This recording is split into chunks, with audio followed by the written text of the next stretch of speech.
Lisa, and welcome back to my Fat React series, where we're going to take a look at different aspects of health culture. This includes the fat acceptance community, the fitness community, as well as popular health and beauty trends. So I find I'm a little late to the party.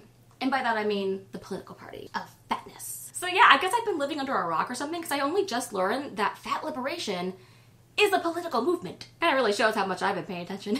I just did a whole video on learning about different categories and basically confessing, like, the only thing I know about fat acceptance is from what I see on TikTok, because I don't actually interact with it in my everyday life. I mean, who does? Is it just an internet phenomenon? Because, like, I'm just out here living my life, and yet I feel like the internet is just coming at me, trying to get me to accept fatness. And I will admit, it is quite possible I did learn about this. I might have even talked about it at some point, and I just don't remember anymore because that vitamin B12 deficiency from last year was so severe, I feel like I forgot a lot of things. But as of right now, it's all brand new to me. So we in the anti-fat acceptance community tend to look at the terms body positivity, fat acceptance, and fat liberation. It's kind of all the same thing, and to be fair, a lot of people on TikTok kind of use these words interchangeably. But apparently they all have different meanings. And somebody actually pointed this out to me in the comments the other day on my channel. I have no idea where it is or what video it was. So, sorry, if it's you, let me know. But they were like, yeah, you know, body positivity is different than fat acceptance. And I'm like, it is?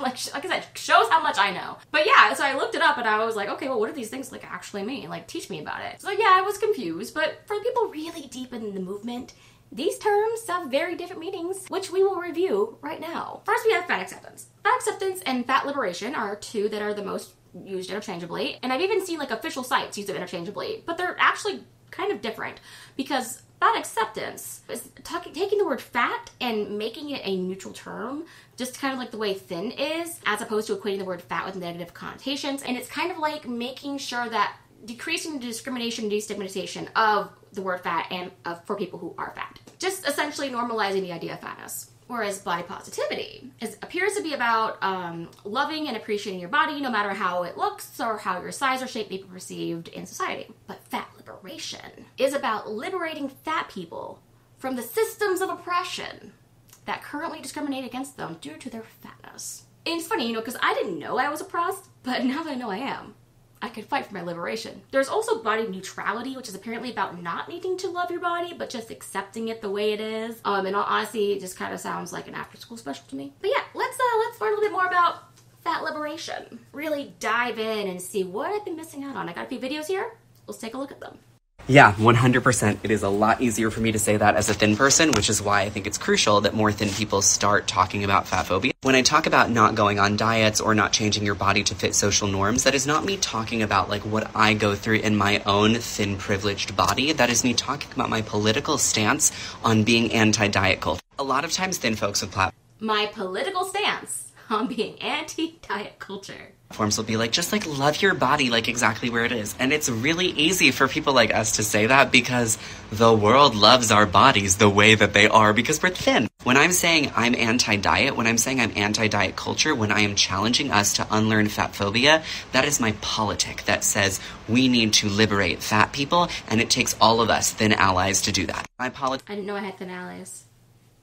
That's nice. Yeah, so it's his politic for fat liberation. You know, I wonder if they're using liberation here as a synonym for revolution. Is fat liberation Marxism in disguise? Because it's starting to sound like it. Is that I align with fat liberation and I'm anti-diet culture. That comes from years of recovering from an for myself, looking at the research that says intentional weight loss via diet doesn't actually work. It's not sustainable long term. It's not healthy. And I've lost over 75 pounds. I've done that over the last 2 years. I don't know what they mean by sustainable, because 2 years to me is a pretty long time to be losing weight, right? I haven't gained it back, so I've sustained it. I'm doing so much better. I can exercise for so much longer. I feel better. I feel like I look better. Go back and look at some of my old videos and see just how bad I used to look. And not by bad, by fat. I mean, yeah, I don't think I looked as well because now I have a thinner face. But just like my skin looked duller, my eyes looked duller, my hair was duller. I think I just look so much better now. I think I look healthier. I think I sound healthier. I think I sound happier as well. So yeah, let's keep watching. Fatness isn't always the problem. Weight stigma many times is the problem in how we stigmatize fatness in our culture. I am vehemently against the dehumanization of fat bodies under the structure of white supremacy, and that is fat liberation. That is not body positivity. When they say white supremacy, That's Marxism there. They're talking about capitalism. They're saying in like a capitalist system and fat liberation in a capitalist system. That's it's crazy. It's crazy. Did not come up with this. And if you want to learn more about fat liberation, I recommend the Unsolicited Fatties Talk Back podcast, which is co-hosted by 5 fat liberationists. Somebody else recommended maintenance phase on this, and I want to be very clear that I'm not like pro or against maintenance phase as a podcast. My politic is that I don't learn about fat liberation from thin people, and one of the 2 co-hosts of maintenance phase is a thin person. In the same way I wouldn't learn transness from a cis person, I wouldn't learn anti-racism from a white person, I'm not going to learn fat liberation from a thin person. All of this to say, you're right. It is really easy for me to sit here in this nice chair that I can literally fit in because I'm thin and say, stop going on diets, stop changing your body. And at the same time, quippy things like that, let people know what my politic is and they start to fray at the seams of the white supremacist structure that upholds fat phobia, right? White supremacist structure. Capitalism. That's what they're basically saying. Yeah, I do think it is interesting. We have a thin person here saying, don't bother to lose weight. And they may be looking at it like, yeah, this is my politic, that you shouldn't have to, fat liberation, yeah. This person's only looking at it from a barrier access discrimination lens and not a movement lens. Like, can you walk down the street? Can you get up and down the stairs? And they're going to say, well, barriers need to be made around the person, help them get up the stairs, more elevators, more ways to get around. I just find it to be complete and total gaslighting because they're never going to have to deal with any of that. And they can be, quote, an ally to the, quote, fat movement, but I know what it's like to struggle to go up and down the stairs. And I know what it's like to lost a lot of weight and now be able to move better and fit in certain places. And it is so much better, and it can be done. And I'm tired of people saying it can't be done. That's just ridiculous. I believe that's my job as a thin person. I'm not saying that I'm always a perfect or an effective ally to the causes that I care about, but I do try damn hard. I guarantee that at least one of the near 500,000 of you all that are on my corner of the internet have fallen victim to diet culture. And I would say that number is more close to 500,000 than 1, right? It's like everyone's got an experience with diet culture, with their body image. And I want to be really clear about my politics because I believe in fat liberation. And I know that somebody else out there doesn't know what that is yet, but might need it. And if I can be I didn't know what it was yet, and I don't need it. The switchboard operator that says, go listen to Unsolicited FTB, maybe you're going to learn something from them, then I've done my job. So yeah, it is a lot easier for me to say this as a thin person, but I'm also somebody who benefits the most from fat phobia. So if somebody like me is calling this out as a problem, it encourages other people to do the same, and I think that that's how we change and shift culture. Okay, so takeaway from that video. It seems to be fat liberation really is a political stance, and it definitely aligns, when they say systems of oppression, what they're typically meaning is capitalist systems of oppression. And I'm just not on board with that. Whenever I hear the Marxist terms coming up, that's when my brain starts to go, no, not buying into what you have to say. And I think it's a lot of gaslighting because you have a thin person here saying, you're never going to lose weight. It can't be done. It can't be sustained. And it's just, how demoralizing. You're just reinforcing really negative self-beliefs that people have, thinking that they're never going to lose weight. I would rather people look at me and graphically Alex, and you don't have to agree with the way that I'm losing weight. You don't have to agree with my lifestyle, the way that I'm eating, but what you can see is that over the last 2 years, he's lost over 100 pounds, and I've lost over 75 pounds. 2 years is a long time to keep weight off. I mean, if we can do it, so can you, right? So yeah, let's go on to our next video, see what this person has to say. Hi, I was tagged in this a million years ago and I just forgot to respond to it. First up, the original poster does acknowledge thin privilege. Tick, I love this. However, one does need to remember that the body positivity movement was started and created by those in marginalised bodies. By marginalised bodies, I mean people of colour, those in larger bodies, those with disabilities, those with chronic illnesses, LGBTQ+, and those that fall within the intersectionalities of these. However, in more recent years, the term body positivity has been co-opted by folk on social media, mass media, etc. to sort of just mean feeling good about yourself. And to be honest, that's not what the movement was founded on. It was created to be a safe space for those in marginalised bodies. It's not being gate-kept from you. It's just got much more of a political and historical movement than what is presented online. Hope that helps.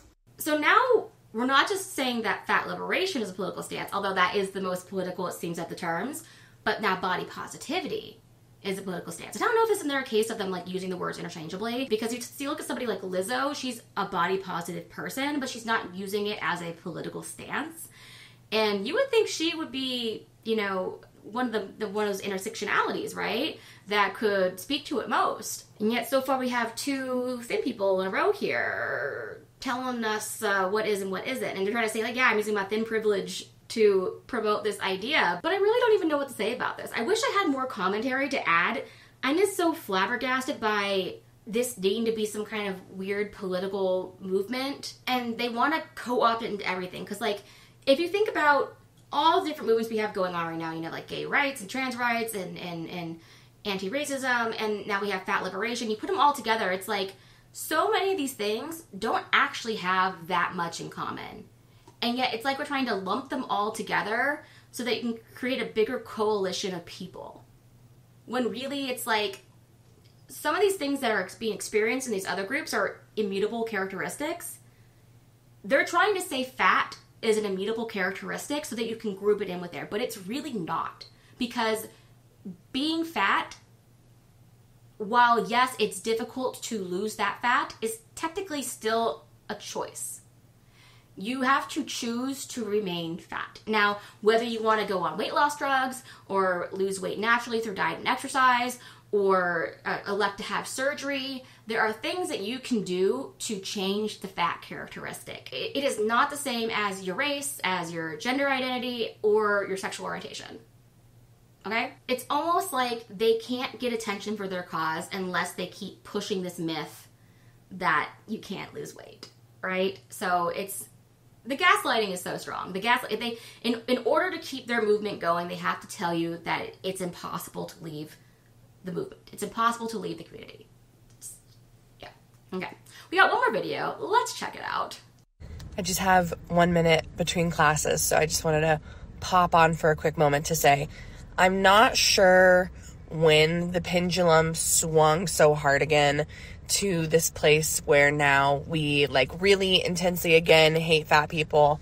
I mean, we've always hated fat people as a country and as a society. I know exactly what she's talking about. I mentioned this in a video called the Great Fat Backlash of 2023, and it's where the tide started turning against fat people.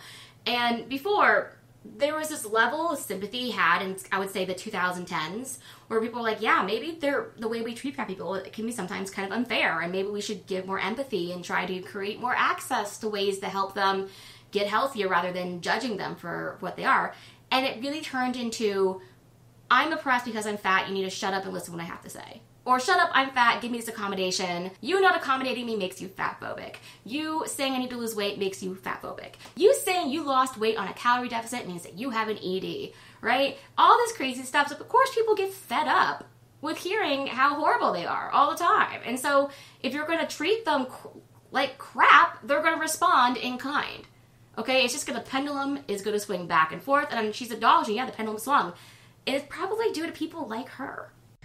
But there's this really intense moment now where people are calling the fat acceptance movement a cult, which is such an interesting choice of rhetoric. And in addition to that, I would like to say, as a fat liberationist, it is not a cult to be liberated from systems of oppression. Okay, I know why people are calling it a cult. Because anytime a fat influencer tries to lose weight, they are judged horrifically. They are put down. They are saying that they're betraying their community. They're saying that they're giving it a diet culture. And so who treats people like that? It's people who are in cults saying, you're not allowed to leave our movement. You've already joined it. You can't leave. It's like, and it's instead of having a cult where they worship a leader or a god, it's like, don't you care about the fat liberation movement? It's a concept instead. It's not a leader. It's a concept. And it's like, you're letting everybody down. You're letting community down. You're letting society and the future down because you're not all in for fat liberation. So yeah, when I talk about system repression, I'm sorry, but you're kind of oppressing your own people by not giving them an opportunity to let them lose weight. Whether that oppression is coming from yourself, interpersonally, institutionally, that is not a cult. To be liberated is not to be a cult.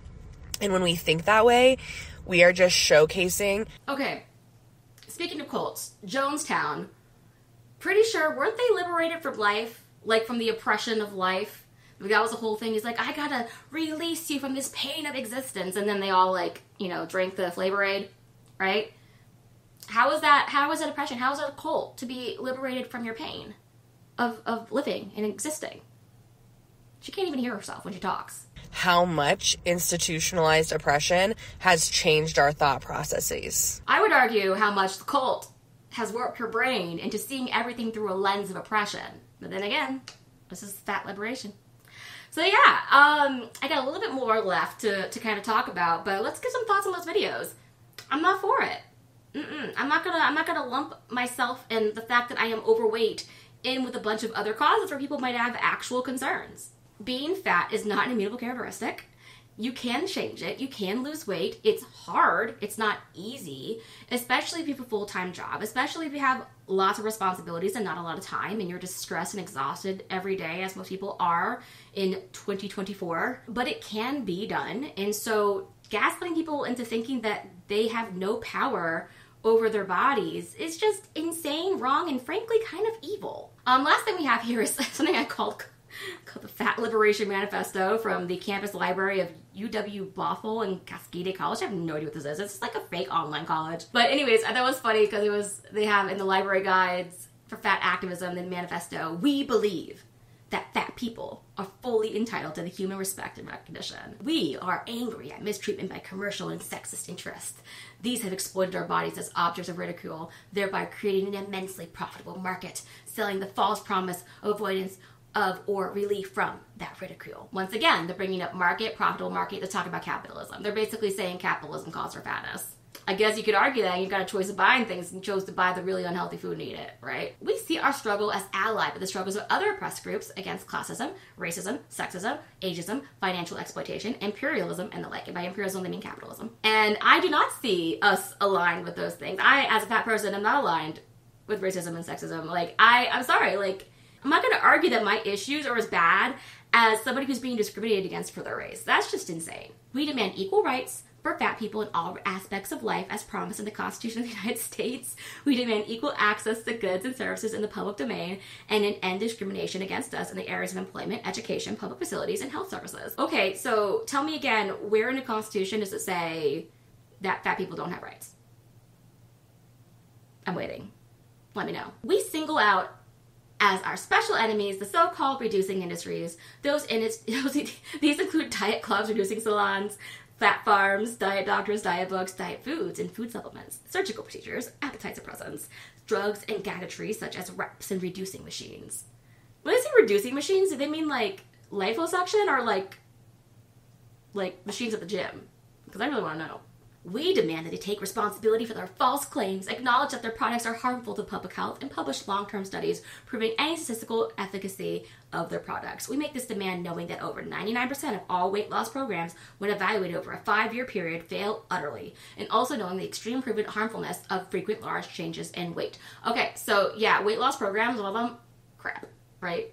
Not good. Weight Watchers, keto. I don't like any of that kind of stuff. But you know what does work? Eating healthy and doing a calorie deficit and exercising. They don't want to hear that though. But that's how I did it. Repudiate the mystified science, which falsely claims that we are unfit. Oh, you are unfit. I know what it's like to be unfit. It has both caused and upheld discrimination against us in collusion with the financial interests of insurance companies, the fashion and garment industries, reducing industries, the food and drug industries, and the medical and psychiatric establishment. Financial interest in insurance companies. I mean, I'm not here for insurance companies either, so I get that part, but basically everything else, yeah. We refuse to be subjugated to the interests of our enemies. We fully intend to reclaim power over our bodies and our lives. Okay, what power have you lost over your body in your life? That's what I really want to know. Like, let me know, what power have you lost? What choices can you not make for yourself because somebody is putting you down because you're fat? Let me know. I want to know. I don't think anything you can say can actually convince me of that. It says we commit ourselves to pursue these goals together. Fat people of the world unite. You have nothing to lose. And with that, guys, I don't really have much else to say. I think that stands for itself. Let me know what you think down in the comments below. What do you think of fat liberation? Do you agree with the political movement? Do you think that we need to be liberated as fat people? I don't know. Anyways, I look forward to seeing what you have to say. You have a great evening. Like, subscribe, and talk to you later. Bye.